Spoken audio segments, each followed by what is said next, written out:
キコさん、設定忘れてませんか？病気どこ行ったんですかね。キコさんって言えば体調不良だったと思うんですけど、あれっていう感じなんですね。いろいろ用語、記事が上がってるんですけど、自ら破壊するスタイルなんでしょうか。キコさん体調不良。ストレスで胃腸の動きが悪いとのことでした。異例の事前発表も大炎上、すべてが裏目にお召し物を節約されても国民の目は未だ厳しく、そんな記事上がってましたよね。夕方記者たちに突然ペーパーが配られました。今後の行事や公務への紀子さんのご出席や G と相談しながら決めるということだったんです。その G はご相談になってるんでしょうか？やはり紀子さんが悠仁くんか秋篠宮のおそらく私は悠仁くんだと思いますけど、身代わりになってるんじゃないのかなって思ってます。それならばいち早く公表された方が、皇室典範3条にも関わってきますし、喫緊で皇位継承順位の話をしなければならないと思いますから、ぜひとも公表されていただきたいなと思います。病気は仕方ないですから、病気になった以上は休んでもらう。結構長くね。安倍さんを2回辞任に追い込んだ病気ですからね、難病ですし、クローン病もそうだし、潰瘍性大腸炎も治りません。若年性ですから、紀子さんが発症するとは思えない。なおかつ、紀子さんがこんだけ出てるのは違和感がありますよね。これ家庭の話ですが、紀子さん的にはバレたくないと。私が身代わっとかないといけないです。しかしながら、身代わりにはなるんだけども、公務は出とかないとお金もらえない。これがもう失敗なんですよね。矛盾をはらんでるんですね。この欲望の。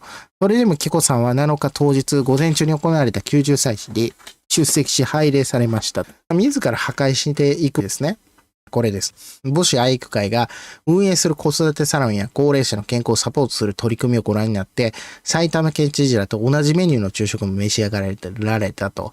やっぱり食べれるじゃないですか。デイリーメールでは謎の病気って言われて、普通の食事も食べられないみたいなことを言われてましたけど、食べてるじゃないですか。ここで思い浮かんできたのは、軽病説だったんですよ。なんでそんなこと言うかと思ったんですけど、最初の方は悠仁くんのインフリキシマブの話が出てくる前は、これは批判の対策かなって思ってたんですけど、批判なんてそもそも気にしなくて5、60億立てちゃうような人間です。なおかつ適当にごまかして赤坂の改修工事を続けるぐらい国民舐めてるんですよ。ですから批判なんて聞くのかなっていうのはちょっと思ったんですけど、悠仁くんの症状がどうかわからないんだけど、目くらましかなみたいな。やっぱり思っちゃうんですよ。この目くらまし設定を入れておかないといけないんですよ。紀子さん的には。用語の記事バンバン上がってるんですけどね。紀子さんじゃないかと。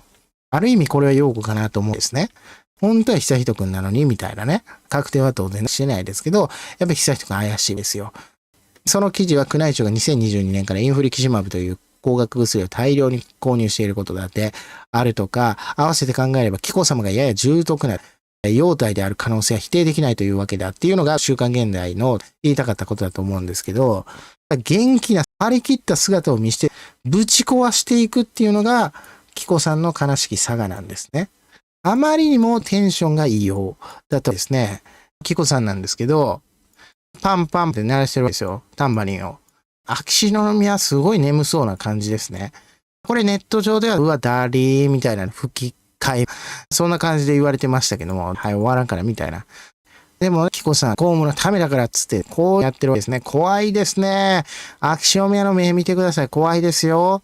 多分、そこに感情はないのかな、眉毛もないのかなっていうぐらいの感じですね。眉毛短いな、みたいな。そんな感じなんですけど、紀子さんの方はやっぱり張り切ってるんですね。タンバリン持って。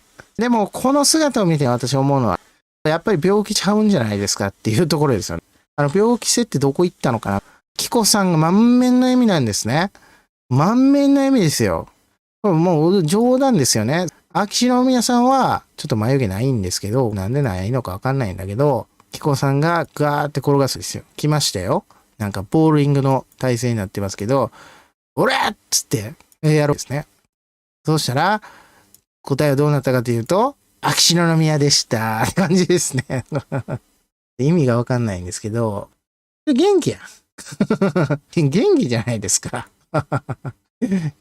あれ週刊現代、せっかくその週刊現代の感想記事、そこで擁護してもらっておいたにもかかわらずね、紀子さんが重篤なんですよって言ってもらってたのに、もしかぐるみの設定だったら機能するじゃないですか。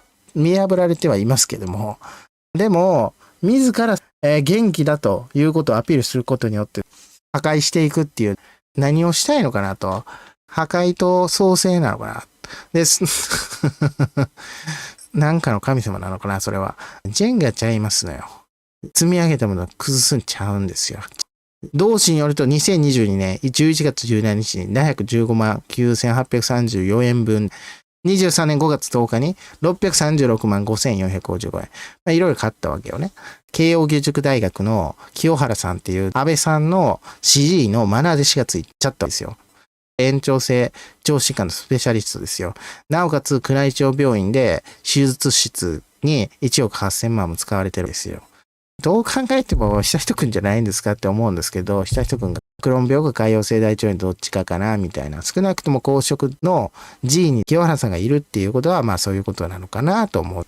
おそらく週刊現代は前週の秋篠宮家をめぐる取材を続ける過程で情報を入手し、薬の購入歴など資料を取り寄せたんだろう。冒頭で気になると書いたのは、この情報を合わせて考えますと、前出の特集記事も少し別の意味を持ってくるんであると。どういう意味なんだろう。昨年、永宮家をめぐっては佳子さん別居騒動があって、宮内庁長官と皇職大夫の見解が違うなど、混乱があったと、そうした経緯を受けての広報強化という見方ですが、週刊現代の見立ては見出しにある通りと。ただ、その翌週の記事を読んでみれば、それは紀子さま包囲網というよりは、紀子さんの体調悪化によってなされた措置ではないかという見方にある。でもバンバン出てますけど、紀子さん。残念ながら。無視してるんですかね。もう押さえといてほしいね。出まくってますやん。前週の記事にも書いてあったが、眞子さん結婚騒動以来の一連のエイミアバッシングの中で、気丈に振る舞ってきた紀子にストレスがかかって、胃腸の機能的障害が起こされたと考えるのが妥当であると。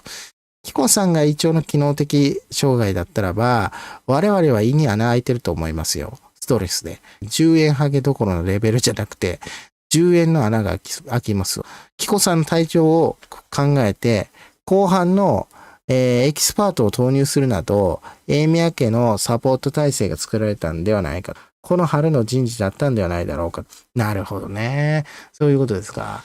それは一例あるかもしれません。それから、これが伝説のボッチャの様子ですね。永宮ご夫妻は兵庫県の支援学校を訪れまして、児童とボッチャで交流されたと。ボッチャに参加されました。ご夫妻は永宮チームと紀子チームの分かれてエンジンを組み、児童と一緒にボールを投げられた。これは優勝したチームには秋篠宮杯をあげたんでしょうか。秋篠宮杯っていうのはないんですよ。三笠宮杯とかあるじゃないですか。天皇杯とかあるじゃないですか。それは競馬ですけど。秋篠宮杯がないんですね。秋篠宮杯はどっかしらの中学校とかの賞だったと思うんですけど、ここでも秋篠宮杯は与えてあげないと。ゲームが終わると児童とハイタッチをし、接戦でしたねと。活躍しましたねと。あんたが一番張り切ってたよ。すごい張り切りですよ。秋篠宮は眠そうですけど、この首の角度見てください。こんな僕曲がらないんですけど、こんな感じで話されてもね、引き続きご夫妻は子育て教室を訪れて、タンバリンを手に親子のリズム遊びに加えられたってわけですね。これに関するコメント欄ですね。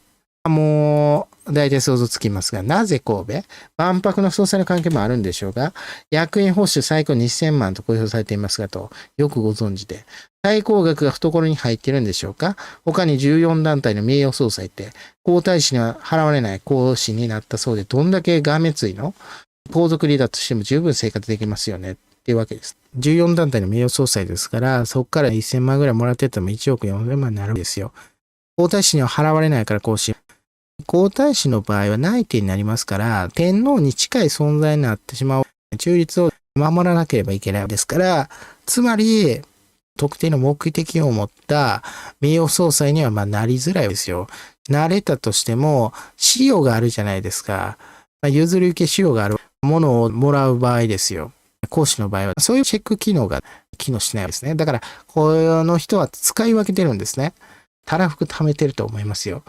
数年前からネット記事で永宮家様々なことで叩かれてるから、どうしてもイメージアップを図るために支援学校に訪れたという感じですね。そりゃそうだなと思いました。まあ、やらないと思いますよ。で、エイミヤ様と悠仁くんまでの皇位継承は揺るがせにしてはならないというとんでも文が入った法案を明日5月17日から衆議院の調停でこそこそと非公開で協議して進めようとしているタイミングでここのニュース。